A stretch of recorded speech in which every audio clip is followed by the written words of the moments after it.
सत श्री अकाल, स्वागत है। गौरव शुक्ला मैं हां तुहाडे नाल हाज़र हां खबरां दा प्राइम टाइम लैके। प्राइम टाइम दे विच अज गल वादियां दी, सिर्फ वादियां दी नहीं बल्कि चोणां दे मौसम दे विच लगी वादियां दी झड़ी दी। इलैक्शन नेड़े ने ते वड्डे वड्डे सियासतदान पंजाब दी सियासत दे, देश दी सियासत दे वड्डे वड्डे नाम पंजाब दे पिंडां शहरां दीयां सड़कां गलियां दे विच नजर आ रहे ने ते एक एक करके हर मुद्दे उत्ते वोटरां दे लई ऐलान किते जा रहे ने।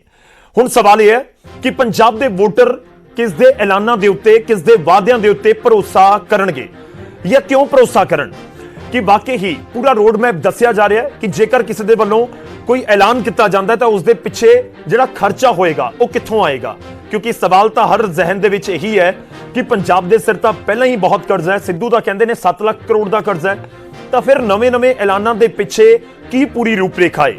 अज गल होएगी मुख मंत्री चरणजीत सिंह चन्नी दी भी, क्योंकि उन्हां दे वल्लों ऐलान भी किए गए ने ते दावा कर रहे हैं कि जो असीं ऐलान किए ने असीं वो पूरे भी कर रहे हैं। इस दे नाल नाल होर भी ऐलान कर रहे हैं। पर दूजे पासे अरविंद केजरीवाल पंजाब आउंदे ने, लगातार पंजाब दीयां फेरियां जारी ने। उन्हां दे वल्लों भी इत्थे एक एक करके ऐलान गारंटी दे रूप दे विच किए जा रहे हैं, गारंटी उसनूं नाम दिता जा रहा है।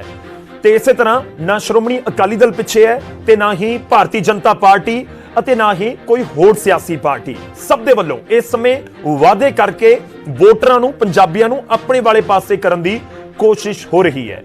तां लोकतंत्र दे विच चोणां नूं त्योहार कहा जांदा कि लोकतंत्र दा पर्व हुंदा है जदों इलैक्शन आउंदे ने। पर इलैक्शन लोकतंत्र दे विच मौजूदा समय जिस तरीके नाल ऐलान और वादे हो रहे ने, लग रहा है कि वादा तंत्र इस समय बने हुए ने।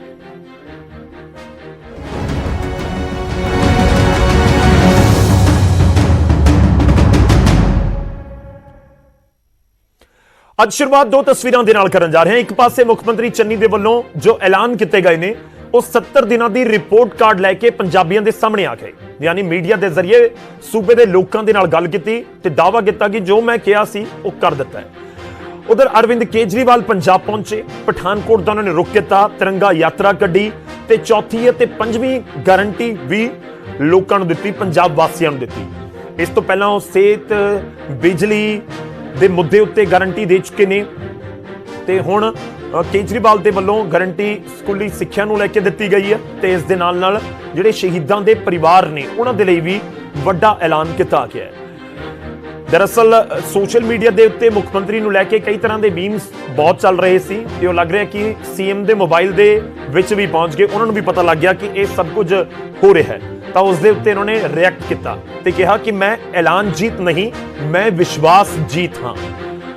ते दूजे पासे अरविंद केजरीवाल कह रहे हैं कि पंजाब के लोग, पंजाब वासी उन्होंने पसंद कर रहे हैं, इस करके ही उन्होंने भरवां हुंगारा मिल रहा।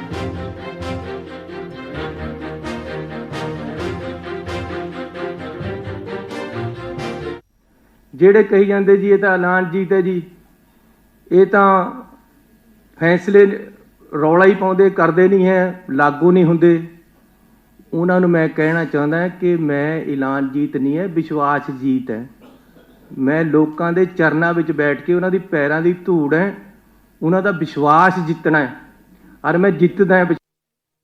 आज मैं 2 गारंटी और देने आया हूं। चौथी गारंटी शिक्षा की गारंटी। आज इस शहीदों की धरती से हमें देश के निर्माण और पंजाब के निर्माण की बात करनी है। पंजाब का निर्माण कैसे होगा, देश का निर्माण कैसे होगा, एक ही चीज कर सकती है, अच्छी शिक्षा। आज मैं पठानकोट की धरती से ऐलान कर रहा हूं, हमारी सरकार बनेगी अगर पंजाब का कोई भी सैनिक बॉर्डर पे शहीद होगा या पंजाब पुलिस का कोई भी जवान किसी भी ऑपरेशन में शहीद होगा, उसके परिवार को शहादत के बाद 1 करोड़ रुपए की सम्मान राशि दी जाएगी।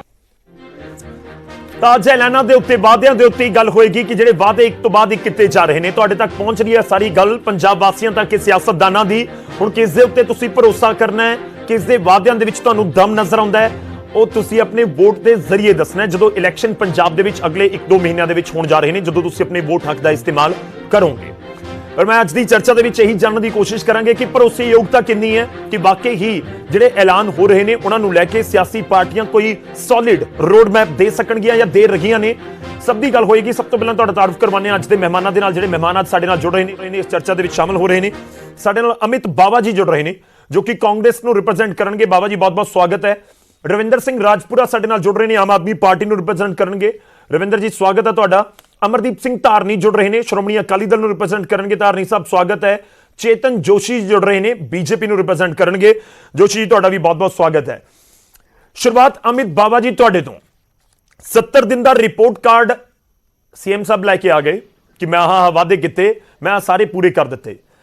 ਲੋਕਾਂ ਦਾ ਪਹਿਲਾ ਇਹੋ ਸਵਾਲ ਹੈ ਕਿ ਪੈਸਾ ਕਿੱਥੋਂ ਆ ਰਿਹਾ ਹੈ, ਕਿਵੇਂ ਜਾ ਰਿਹਾ ਹੈ? ਕਿ ਜੇ ਤੁਸੀਂ ਕਹਿੰਦੇ ਹੋ ਕਿ ਕੱਚੇ ਮੁਲਾਜ਼ਮਾਂ ਦੇ ਲਈ ਅਸੀਂ ਐਲਾਨ ਕੀਤੇ ਜਾਂ ਫਿਰ ਜਿਹੜੇ ਹੋਰ ਪ੍ਰਦਰਸ਼ਨ ਕਰ ਰਹੇ ਉਹਨਾਂ ਦੇ ਲਈ ਐਲਾਨ ਕੀਤੇ ਜਾਂ ਕਿਸੇ ਵੀ ਖਿੱਤੇ ਦੇ ਲਈ ਐਲਾਨ ਕੀਤਾ, ਸਭ ਤੋਂ ਪਹਿਲਾਂ ਤਾਂ ਗੱਲ ਇਹੀ ਕਿ ਪੂਰਾ ਰੋਡ ਮੈਪ ਕੀ ਹੈ ਤੁਹਾਡੇ ਕੋਲ? ਗੌਰਵ ਜੀ, ਅਗਰ ਪੰਜਾਬ ਦੇ ਮੁੱਖ ਮੰਤਰੀ ਚਰਨਜੀਤ ਸਿੰਘ ਚੰਨੀ ਜੀ ਨੇ ਬਿਜਲੀ ਦੇ ਰੇਟ ਘਟਾਏ ਨੇ ਤਾਂ ਉਹਨਾਂ ਨੇ ਬਕਾਇਦਾ ਉਹਦਾ ਤਰਕ ਦਿੱਤਾ ਲੋਕਾਂ ਨੂੰ ਕਿ ਮੈਂ ਮਹਿੰਗੀ ਬਿਜਲੀ ਦੀ ਬਜਾਏ ਸਸਤੀ ਖਰੀਦ ਕੇ ਦਊਂਗਾ। ਜੇ ਉਹਨਾਂ ਨੇ ਮੁਲਾਜ਼ਮ ਪੱਕੇ ਕੀਤੇ ਨੇ ਤਾਂ ਬਜਟ ਉਹਦੀ ਐਲੋਕੇਸ਼ਨ ਕਰਕੇ ਕੀਤੀ ਹੈ। ਜੇ ਰੇਤੇ ਦੀ ਮਾਈਨਿੰਗ ਦੇ ਰੇਟ ਘਟਾਏ ਨੇ ਜਾਂ ਹਲੇ ਪੰਜਾਬ ਮਾਡਲ ਜਿਹਦੀ ਅਸੀਂ ਗੱਲ ਕਰਦੇ ਹਾਂ, ਕਾਂਗਰਸ ਪਾਰਟੀ ਜਾਂ ਸਰਦਾਰ ਨਵਜੋਤ ਸਿੰਘ ਸਿੱਧੂ ਸਾਡੇ ਪ੍ਰਧਾਨ ਸਾਹਿਬ ਜਾਂ ਹੋਰ ਲੋਕਾਂ ਨੇ, ਉਹਦੇ ਮੁਤਾਬਕ ਅਸੀਂ ਇੱਕ ਪੰਜਾਬ ਦੀ ਆਮਦਨ ਵਧਾਉਣ ਦੀ ਗੱਲ ਜ਼ਰੂਰੀ ਹੈ। ਜਿੱਥੇ ਤੱਕ ਗੱਲ ਆਉਂਦੀ ਹੈ ਆਮ ਆਦਮੀ ਪਾਰਟੀ ਦੀ, ਹੁਣੇ ਅੱਜ ਉਹਨਾਂ ਨੇ ਕੇਜਰੀਵਾਲ ਸਾਹਿਬ ਨੇ ਵੀ ਅਨਾਉਂਸਮੈਂਟ ਕੀਤੀ। ਮੈਂ ਤੁਹਾਡੇ ਰਾਹੀਂ ਇੱਕ ਡੇਟਾ ਜ਼ਰੂਰ ਸ਼ੇਅਰ ਕਰਨਾ ਚਾਹੁੰਦਾ ਹੈ। ਦਿੱਲੀ ਦੇ ਮੌਜੂਦਾ ਮੁੱਖ ਮੰਤਰੀ ਨੇ ਕੇਜਰੀਵਾਲ ਸਾਹਿਬ, ਇਹ ਔਨ ਰਿਕਾਰਡ ਹੈ, ਮੈਂ ਆਪਣੇ ਮਨ ਵੱਲੋਂ ਨਹੀਂ ਕਹਿ ਰਿਹਾ। ਦਿੱਲੀ ਦੀ ਜੋ ਜੀਡੀਪੀ ਹੈ ਉਹ 108 ਬਿਲੀਅਨ ਡਾਲਰ ਦੀ ਹੈ ਤੇ ਪੰਜਾਬ ਦੀ 70 ਬਿਲੀਅਨ ਡਾਲਰ ਹੈ। ਠੀਕ ਹੈ। ਪੰਜਾਬ ਦੇ ਵਿੱਚ 869 ਰੁਪਏ ਪਰ ਪਰਸਨ ਜੋ ਹੈ ਕੈਪੀਟਲ ਐਕਸਪੈਂਡੀਚਰ ਹੈ ਤੇ ਦਿੱਲੀ ਦਾ 3500 ਹੈ। ਯਾਨੀ ਕਿ ਨੈਸ਼ਨਲ ਐਵਰੇਜ ਤੋਂ ਦਿੱਲੀ ਦੀ 11 ਤੋਂ 12% ਆਮਦਨ ਜ਼ਿਆਦਾ ਹੋਈ, ਪੰਜਾਬ ਦੀ -2.8% ਹੈ। ਇਹ ਸਰਕਾਰੀ ਡੇਟਾ ਨੇ। ਉਸ ਤੋਂ ਬਾਵਜੂਦ ਵੀ ਗੌਰਵ ਜੀ, ਦਿੱਲੀ ਦੇ ਵਿੱਚ ਅਨਇੰਪਲੋਇਮੈਂਟ ਰੇਟ, ਇਹ ਸੀਐਮਆਈ ਦਾ ਡੇਟਾ ਹੈ, centre for monitoring Indian economy ਦਾ, ਕਿ 9.9% ਹੈ ਤੇ ਪੰਜਾਬ ਦਾ 6.5% ਹੈ। ਇਹਨਾਂ ਗੱਲਾਂ ਤੋਂ ਮੇਰਾ ਕਹਿਣ ਦਾ ਭਾਵ ਇਹ ਹੈ ਕਿ ਜੋ ਦਿੱਲੀ ਦਾ ਮੁੱਖ ਮੰਤਰੀ, ਦਿੱਲੀ ਜੋ ਇੱਕ ਅਮੀਰ ਸੂਬਾ ਹੈ ਜਿਹਦੀ ਆਮਦਨ ਪੰਜਾਬ ਨਾਲੋਂ ਕਈ ਗੁਣਾ ਜ਼ਿਆਦਾ ਤੇ ਕੋਈ ਕਰਜ਼ਾ ਨਹੀਂ, ਕੀ ਉਹਨੇ ਉੱਥੇ ਦੀ ਔਰਤਾਂ ਨੂੰ ਕੋਈ 1000 ਰੁਪਏ ਤਾਂ, ਮੈਨੂੰ ਇੱਕ ਔਰਤ ਦਿਖਾ ਦਿਓ ਦਿੱਲੀ ਦੀ ਜਿਹਨੂੰ 1000 ਰੁਪਏ ਦਿੱਤਾ ਹੋਏ। ਇੱਕ ਨੌਜਵਾਨ ਦਿਖਾ ਦਿਓ ਦਿੱਲੀ ਦਾ ਜਿਹਨੂੰ ਬੇਰੁਜ਼ਗਾਰੀ ਭੱਤਾ ਦੇ। ਜ਼ਿੰਮੇਵਾਰੀ ਨਾਲ ਮੈਂ ਪੁੱਛਦਾ ਇਹਨਾਂ ਨੂੰ, ਇਹਨਾਂ ਦੇ ਸਾਰੇ ਲੀਡਰਸ ਨੂੰ ਤੇ ਪੈਨਲਿਸਟ ਨੂੰ, ਕੀ ਦਿੱਲੀ ਦੇ ਨੌਜਵਾਨਾਂ ਨੂੰ ਜ਼ਰੂਰਤ ਨਹੀਂ? ਜੋ ਤੁਸੀਂ ਉੱਥੇ ਅਮੀਰ ਹੋ, ਇੱਕ ਅਮੀਰ ਸੂਬਾ, ਉੱਥੇ ਤੁਸੀਂ ਕਰ ਨਹੀਂ ਸਕ ਰਹੇ, ਜੋ ਆਲਰੇਡੀ ਕਰਜ਼ ਡੁੱਬੀ ਸਟੇਟ ਹੈ, ਇੱਥੇ ਲੋਕਾਂ ਨੂੰ ਗੁੰਮਰਾਹ ਕਰਨ ਆ ਰਹੇ ਹੋ ਗਰੰਟੀਆਂ ਦੇ ਕੇ। ਤੁਹਾਡੇ ਸਾਹਮਣੇ ਸੋਸ਼ਲ ਮੀਡੀਆ 'ਚ ਕਿੰਨਾ ਵਾਇਰਲ ਹੋਇਆ ਕਿ ਜਿਹੜੀ ਇਹਨਾਂ ਨੇ 1000 ਰੁਪਏ ਦੀ ਉਹ ਕੀਤੀ ਹੈ ਗਰੰਟੀ, ਉਹਦਾ ਕਿੰਨਾ ਬਜਟ ਤੇ ਪਏਗਾ। ਇੱਕ ਆਖਰੀ ਗੱਲ ਕਰਕੇ ਮੈਂ ਆਪਣੀ ਗੱਲ ਕੰਕਲੂਡ ਕਰਦਾ, ਜਸਟ ਅਗਲੇ 30 ਸੈਕਿੰਡਸ। ਬਿਲਕੁਲ। ਦਿੱਲੀ ਸਰਕਾਰ ਜਦੋਂ ਦਿੱਲੀ ਕਰੋਨਾ ਸੈਕੰਡ ਵੇਵ ਦੇ ਵਿੱਚ ਡੁੱਬ ਰਹੀ ਸੀ, ਲੋਕ ਆਕਸੀਜਨ ਦੀ ਕਮੀ 'ਚ ਮਰ ਰਹੇ ਸੀ, ਦਿੱਲੀ ਦੇ ਮੁੱਖ ਮੰਤਰੀ ਪ੍ਰੈਸ ਕਾਨਫਰੰਸਾਂ ਕਰਦੇ ਸੀ, ਹਮਾਰੇ ਪਾਸ ਆਕਸੀਜਨ ਖਤਮ ਹੈ। ਇਹ ਸੁਪਰੀਮ ਕੋਰਟ ਦੀ ਰਿਪੋਰਟ ਹੈ ਗੌਰਵ ਜੀ। ਦਿੱਲੀ ਸਰਕਾਰ ਨੇ 264 ਕਰੋੜ ਰੁਪਇਆ ਉਸ ਸਾਲ ਮੁੱਖ ਮੰਤਰੀ ਦੀ ਐਡਵਰਟਾਈਜ਼ਮੈਂਟ ਤੇ ਖਰਚ ਕੀਤਾ ਹੈ। ਇਹ ਸਰਕਾਰੀ ਰਿਕਾਰਡ ਹੈ, ਤੁਸੀਂ ਇਹਨੂੰ ਕਦੇ ਵੀ ਚੈੱਕ ਕਰ ਸਕਦੇ ਹੋ। ਸੁਪਰੀਮ ਕੋਰਟ ਦੇ ਚੀਫ ਜਸਟਿਸ ਦੇ ਡਬਲ ਬੈਂਚ ਨੇ ਸਰਕਾਰ ਨੂੰ ਫਟਕਾਰ ਲਾਈ ਕਿ ਤੁਸੀਂ ਪੋਲਿਊਸ਼ਨ ਤੇ 67 ਲੱਖ ਖਰਚ ਕਰਦੇ ਹੋ ਤੇ 124 ਕਰੋੜ ਰੁਪਏ ਖਰਚ ਕਰਦੇ ਹੋ ਐਡਵਰਟਾਈਜ਼ਮੈਂਟ ਤੇ। ਇਹੋ ਜਿਹੇ ਗੈਰ ਜ਼ਿੰਮੇਵਾਰ ਸਿਆਸਤਦਾਨ ਪੰਜਾਬ 'ਚ, ਇਹਨਾਂ ਦੀ ਦੁਕਾਨਦਾਰੀ ਚੱਲਣੀ ਨਹੀਂ। ਇਹ ਮਦਾਰੀਪਣਾ ਜਿਹੜਾ ਦਿੱਲੀ ਦੇ ਲੋਕਾਂ ਨੂੰ ਮੂਰਖ ਬਣਾ ਕੇ ਪੰਜਾਬ ਦੇ ਲੋਕ ਨਹੀਂ ਬਣਨ ਲੱਗੇ। ਜਿੱਥੇ ਤੱਕ ਸਵਾਲ ਚਰਨਜੀਤ ਸਿੰਘ ਚੰਨੀ ਦਾ ਸਵਾਲ ਹੈ, ਮੈਂ ਉਸ ਤੋਂ ਬਾਅਦ ਆਮ ਆਦਮੀ ਪਾਰਟੀ ਦਾ ਵੀ ਰੁਖ ਕਰਾਂਗਾ। ਵਧੀਆ ਲੱਗਿਆ ਕਿ ਤੁਸੀਂ ਅੰਕੜੇ ਲੈ ਕੇ ਆਏ ਹੋ। ਅੰਕੜਿਆਂ ਦੇ ਉੱਤੇ ਗੱਲ ਹੋਵੇ ਤਾਂ ਹੋਰ ਜ਼ਿਆਦਾ ਲੋਕਾਂ ਤੱਕ ਗੱਲ ਪਹੁੰਚਦੀ ਹੈ। ਉਮੀਦ ਹੈ ਕਿ ਆਮ ਆਦਮੀ ਪਾਰਟੀ ਵੀ ਉਮੀਦ ਰਿਐਕਟ ਕਰੇਗੀ। ਪਰ ਤੁਸੀਂ ਇਹ ਕਹਿਣਾ ਚਾਹ ਰਹੇ ਹੋ ਕਿ ਦਿੱਲੀ ਅਮੀਰ ਸੂਬਾ ਹੈ ਤੇ ਇਸ ਕਰਕੇ ਜੋ ਦਿੱਲੀ 'ਚ ਇੰਪਲੀਮੈਂਟ ਹੋ ਗਈਆਂ ਚੀਜ਼ਾਂ ਉਹ ਪੰਜਾਬ 'ਚ ਨਹੀਂ ਹੋ ਸਕਦੀਆਂ। ਬਿਲਕੁਲ। ਦਿੱਲੀ, ਗੌਰਵ ਜੀ, ਅਮੀਰ ਸੂਬੇ ਦੇ ਨਾਲ ਦਿੱਲੀ 'ਚ ਇਹਨਾਂ ਦੀ ਸਰਕਾਰ ਫੁੱਲ ਫਲੈਜਡ ਹੈ। ਪੰਜਾਬ, ਤੁਸੀਂ ਦੇਖੋ, ਫੈਕਟ ਦੀ ਗੱਲ ਹੈ, ਸਿਆਸੀ ਅਸੀਂ ਸਾਰੇ ਹੈਗੇ ਆ, ਲੇਕਿਨ ਮੈਂ ਚੈਨਲ ਤੇ ਬਹਿ ਕੇ ਕੋਈ ਇਹੋ ਜਿਹੀ ਇਰਰਿਸਪੌਂਸਿਬਲ ਗੱਲ ਨਹੀਂ ਕਰ ਸਕਦਾ। ਤੁਸੀਂ ਦੇਖੋ ਸਰਦਾਰ ਚਰਨਜੀਤ ਸਿੰਘ ਚੰਨੀ ਨੂੰ ਟਾਈਮ ਕਿੰਨਾ ਮਿਲਿਆ ਕੰਮ ਕਰਨ ਲਈ। ਉਹਨਾਂ ਦੀ ਨੀਅਤ, ਉਹਨਾਂ ਦੀ ਇੰਟੈਂਟ ਤੇ ਉਹਨਾਂ ਦੀ ਕੈਪੇਬਿਲਿਟੀ ਸਾਬਤ ਹੁੰਦੀ ਹੈ 70 ਦਿਨਾਂ ਦੇ ਵਿੱਚ। ਨਹੀਂ, ਪਰ ਬਾਬਾ ਜੀ ਦੇਖੋ, ਸਿਰਫ ਚੰਨੀ ਸਾਹਿਬ ਦਾ ਕਾਰਜਕਾਲ ਨਹੀਂ ਲੋਕਾਂ ਨੇ ਦੇਖਣਾ, ਲੋਕਾਂ ਨੇ 5 ਸਾਲ ਦਾ ਕਾਰਜਕਾਲ ਦੇਖਣਾ, ਕਿਉਂਕਿ ਸਰਕਾਰ ਤਾਂ ਕਾਂਗਰਸ ਦੀ ਰਹੀ ਹੈ ਨਾ। ਹੁਣ ਤੁਸੀਂ 70 ਦਿਨ ਦੇ ਉੱਪਰ ਇਲੈਕਸ਼ਨ ਲੜਨਾ ਜਾਂ 5 ਸਾਲ ਦੇ ਉੱਪਰ ਇਲੈਕਸ਼ਨ ਲੜਨਾ? ਗੌਰਵ ਜੀ ਮੈਂ ਬਿਲਕੁਲ ਸਹਿਮਤ ਹੈ। 5 ਸਾਲ ਦਾ ਵੀ ਅਗਰ ਆਪਾਂ ਸਿੱਖਿਆ ਦੇ ਖੇਤਰ ਦੀ ਗੱਲ ਕਰੀਏ, ਅੱਜ ਇਹਨਾਂ ਨੇ ਗੱਲ ਕੀਤੀ ਹੈ, ਸਾਡੇ ਐਜੂਕੇਸ਼ਨ ਮਿਨਿਸਟਰ ਉਦੋਂ ਆਪਣਾ ਵਿਜੇਂਦਰ ਸਿੰਗਲਾ ਜੀ ਸੀਗੇ, on record government of India the data ਹੈ, ਪੰਜਾਬ 18ਵੇਂ ਤੋਂ ਲੈ ਕੇ ਟੌਪ 1 ਤੇ ਗਿਆ। ਈਵਨ ਚੰਡੀਗੜ੍ਹ ਸਾਡੇ ਤੋਂ ਪਿੱਛੇ ਹੈ। 1000 ਦੇ ਵਿੱਚੋਂ 929 ਨੰਬਰ ਗਵਰਨਮੈਂਟ ਜਿਹੜਾ ਇੰਡੀਕੇਟਰ ਸੀਗਾ, 929 ਪੰਜਾਬ ਨੂੰ ਮਿਲੇ ਤੇ 912 ਚੰਡੀਗੜ੍ਹ ਨੂੰ, ਤੀਜੇ ਨੰਬਰ ਤੇ ਤਾਮਿਲਨਾਡੂ ਹੈ। ਹੋਰ ਪਹਿਲੀ ਤੋਂ ਕਿਹੜੀ ਉੱਪਰ ਪੋਜੀਸ਼ਨ ਹੁੰਦੀ ਹੈ ਜਿੱਥੇ ਲੈ ਕੇ ਜਾਊਗਾ ਕੇਜਰੀਵਾਲ ਪੰਜਾਬ ਦੀ ਐਜੂਕੇਸ਼ਨ ਨੂੰ? ਚਲੋ ਠੀਕ ਹੈ, ਇਹ ਇਸ ਸਮੇਂ ਇੱਕ ਹੋਰ ਵੀ ਚੀਜ਼ ਹੋ ਰੱਖੀ ਹੈ ਬਾਬਾ ਜੀ ਕਿ ਕਾਂਗਰਸ ਵਰਸਸ ਆਮ ਆਦਮੀ ਪਾਰਟੀ ਬੜਾ ਜ਼ਬਰਦਸਤ ਟੱਕਰ ਕਹਿ ਲਓ ਤੁਸੀਂ, ਜਾਂ ਤੁਸੀਂ ਕਹਿ ਲਓ ਕਿ ਇੱਕ ਦੂਜੇ ਦੇ ਉੱਤੇ ਵਾਰ ਪਲਟਵਾਰ ਹੋ ਰਿਹਾ ਹੈ। ਖਾਸ ਤੌਰ ਤੇ ਬਹੁਤ ਫੋਕਸ ਕਰ ਰਹੀ ਹੈ ਕਾਂਗਰਸ ਵੀ ਆਮ ਆਦਮੀ ਪਾਰਟੀ ਦੇ ਉੱਤੇ ਇਸ ਸਮੇਂ ਜਿਹੜੇ ਵਾਰ ਪਲਟਵਾਰ ਦੇ ਵਿੱਚ ਹੈ। ਮੈਂ ਤੁਹਾਡੇ ਕੋਲ ਵਾਪਸ ਆਉਂਗਾ, ਇੱਕ ਵਾਰੀ ਮੈਂ ਸਾਰੇ ਮਹਿਮਾਨਾਂ ਦਾ ਰੁਖ ਕਰਾਂ। ਰਵਿੰਦਰ ਜੀ ਸਾਡੇ ਨਾਲ ਜੁੜੇ ਹੋਏ ਨੇ ਆਮ ਆਦਮੀ ਪਾਰਟੀ ਤੋਂ। ਰਵਿੰਦਰ ਜੀ ਤੁਹਾਡੇ ਕੋਲ ਤਾਂ ਸਵਾਲਾਂ ਦੀ ਝੜੀ ਲੱਗ ਗਈ ਪਹਿਲਾਂ ਹੀ, ਮੈਂ ਕੋਈ ਸਵਾਲ ਪੁੱਛਾਂ ਪਰ ਪਹਿਲਾਂ ਤੁਸੀਂ ਉਹ ਰਿਐਕਟ ਕਰ ਲਓ। ਗੱਲ ਉਹੀ ਹੈ ਕਿ ਜਿਹੜੇ ਤੁਸੀਂ ਐਲਾਨ ਕਰ ਰਹੇ ਹੋ ਉਹ ਦਿੱਲੀ ਵਾਲਾ ਮਾਡਲ ਇੱਥੇ ਤੁਸੀਂ ਲੈ ਕੇ ਆਉਣ ਦੀ ਗੱਲ ਤਾਂ ਕਰ ਰਹੇ ਹੋ, ਪਰ ਦੋਵੇਂ ਚੀਜ਼ਾਂ 'ਚ ਫਰਕ ਤਾਂ ਹੈ। ਜਿਓਗ੍ਰਾਫਿਕਲੀ ਹੋਏਗਾ, ਪੋਪੂਲੇਸ਼ਨ ਦੇ ਹਿਸਾਬ ਦੇ ਨਾਲ ਹੋਏਗਾ, ਇਨਕਮ ਦੇ ਹਿਸਾਬ ਦੇ ਨਾਲ ਹੋਏਗਾ, ਬੜੀਆਂ ਚੀਜ਼ਾਂ, ਕੁਝ ਫੈਕਟ ਵੀ ਰੱਖ ਦਿੱਤੇ ਅਮਿਤ ਬਾਵਾ ਜੀ ਨੇ। ਰਵਿੰਦਰ ਜੀ। ਗੌਰਵ ਜੀ, ਜਿਹੜਾ ਬੇਸਿਕ ਹੁੰਦਾ ਹੈ ਨਾ ਕਿਸੇ ਵੀ ਰਾਜਨੀਤੀ ਦਾ ਜਾਂ ਪਾਲਿਸੀ ਮੇਕਰ ਦਾ ਜਾਂ ਰਾਜਨੇਤਾ ਦਾ, ਤੇ ਉਹ ਬੜਾ ਕਲੀਅਰ ਹੋਣਾ ਚਾਹੀਦਾ ਤੇ ਉਹ ਇਕੁਅਲੀ ਹੁੰਦਾ, ਉਹ ਯੂਨੀਵਰਸਲ ਹੁੰਦਾ, ਚਾਹੇ ਦਿੱਲੀ ਹੋਵੇ, ਚਾਹੇ ਤਾਮਿਲਨਾਡੂ ਹੋਵੇ, ਚਾਹੇ ਕੇਰਲ ਹੋਵੇ, ਚਾਹੇ ਵੈਸਟ ਬੰਗਾਲ ਹੋਵੇ, ਚਾਹੇ ਹਰਿਆਣਾ ਹੋਵੇ, ਚਾਹੇ ਪੰਜਾਬ ਹੋਵੇ। ਉਹ ਗੱਲ ਹੈ ਨੀਅਤ ਦੀ, ਉਹ ਮਸਲਾ ਨੀਅਤ ਦਾ। ਗੌਰਵ ਜੀ, ਪੰਜਾਬ ਦੇ ਵਿੱਚ ਅਲੀ ਬਾਬਾ 40 ਚੋਰਾਂ ਦੀ ਜਿਹੜੀ ਚੁੰਡਲੀ ਸੀਗੀ ਕਾਂਗਰਸ ਦੀ, ਅਲੀ ਬਾਬਾ ਤਾਂ ਇਹਨਾਂ ਨੇ ਚੇਂਜ ਕਰਤਾ, ਪਰ 40 ਚੋਰ ਤਾਂ ਉਹੀ ਨੇ ਜਿਹੜੇ ਇਹਨਾਂ ਦੇ ਐਮਐਲਏਜ਼ ਨੇ। 70 ਤੋਂ 80 ਐਮਐਲਏ ਚੱਕੀ ਫਿਰਦੇ ਨੇ, ਉਹ ਤਾਂ ਉਹੀ ਨੇ, ਜਾਂ ਉਹ ਐਮਐਲਏ ਵੀ ਚੇਂਜ ਕਰਤੇ ਇਹਨਾਂ ਨੇ ਕੈਪਟਨ ਸਾਹਿਬ ਦੇ ਨਾਲ। ਮੈਂ ਬੜਾ ਹੈਰਾਨ ਹੁੰਦਾ ਕਿ ਤੁਸੀਂ ਗੱਲ ਦੇਖੋ ਕੀ ਕਰ ਰਹੇ ਨੇ ਕਾਂਗਰਸ ਦੇ ਬੁਲਾਰੇ ਕਿ 70 ਦਿਨ ਦਾ ਸਮਾਂ ਮਿਲਿਆ। ਜਨਾਬ, ਲੋਕਾਂ ਨੇ ਸਵਾਲ ਤੁਹਾਨੂੰ ਕਰਨਾ, ਹਰ ਘਰ ਨੌਕਰੀ ਦੇ ਉੱਪਰ ਲੋਕਾਂ ਨੇ ਤੁਹਾਨੂੰ ਸਵਾਲ ਕਰਨਾ। ਰਵਿੰਦਰ ਜੀ ਤੁਹਾਨੂੰ ਵਿਚਾਲੇ ਰੋਕ ਰਿਹਾ, ਮੈਂ ਪੁਆਇੰਟ ਦੇ ਉੱਤੇ ਆਵਾਂ। ਅੱਜ ਆਪਾਂ ਡਿਬੇਟ ਕਰੀਏ ਪੁਆਇੰਟ ਦੇ ਉੱਤੇ। ਮੈਂ ਤੁਹਾਨੂੰ ਵਿਚਾਲੇ ਰੋਕਣਾ ਮਾਫੀ ਚਾਹੂੰਗਾ, ਪਰ ਤੁਸੀਂ ਕਹਿ ਰਹੇ ਹੋ ਕਿ ਨੀਅਤ ਦਾ ਫਰਕ ਹੈ। ਕਿੱਥੇ ਨੀਅਤ ਦਾ ਫਰਕ ਤੁਹਾਨੂੰ ਨਜ਼ਰ ਆ ਰਿਹਾ ਕਾਂਗਰਸ ਦੇ ਅੰਦਰ, ਮੌਜੂਦਾ ਸਰਕਾਰ ਦੇ ਅੰਦਰ? ਲੋਕਾਂ ਦੇ ਸਾਹਮਣੇ ਰੱਖੋ ਨਾ ਕਿ ਤੁਹਾਨੂੰ ਲੱਗਦਾ ਕਿ ਆਹ ਪੁਆਇੰਟ ਹੋ ਸਕਦਾ ਹੈ ਜੋ ਦਿੱਲੀ ਵਾਲਾ ਛੱਡ ਦਿਓ ਤੁਸੀਂ ਐਂਗਲ ਨਾ, ਕਿ ਪੰਜਾਬ 'ਚ ਰਹਿੰਦੇ ਹੋਏ ਹੋ ਸਕਦਾ ਹੈ ਔਰ ਨਹੀਂ ਹੋਇਆ।